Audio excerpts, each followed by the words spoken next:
Broadcasting studio, Brian Baker Guitar Studio at KV Oasis, and we are here today to talk about bar chords as my weekly installment of our tip of the week.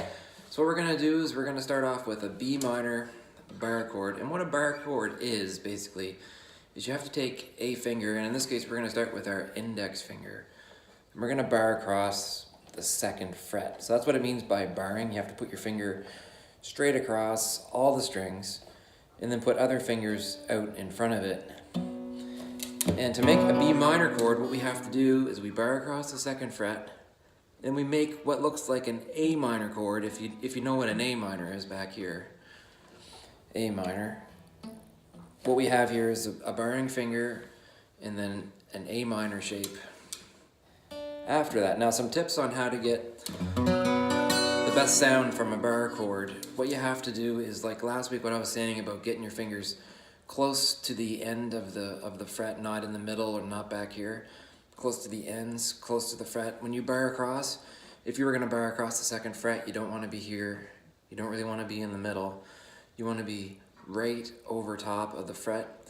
And what I like to say to do is go right over top of the fret and then roll your finger back a little bit, and then that'll give you more room to put your other fingers in here. And the other thing that you have to remember too is you don't necessarily have to push with all the power in the world to get that finger going across all the strings, because these fingers here are taking up some of the space. So these are taking up 3 strings, and so your barring finger in this case is only really getting your A string and your E string, so you're only really barring 2 notes there. The other thing that you want to keep in mind when you're doing a bar chord is, I'm going to turn this around and show you, want in the back of your guitar, where your thumb, you want your thumb to be just about right behind where your index finger is. So you're making a little clamp and you're squeezing the pressure like that. So you're right over the fret, you're leaning back, you're putting your other fingers on there. And I'll show you what I've got here. Is I've got my thumb is just about right behind where my index finger is. I'm making a little clamp and I'm putting on lots of good pressure. And that's going to give me my B minor chord.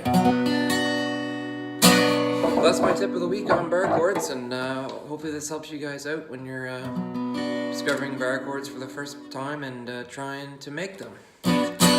Thanks everybody. I'll see you next week with another weekly tip of the week.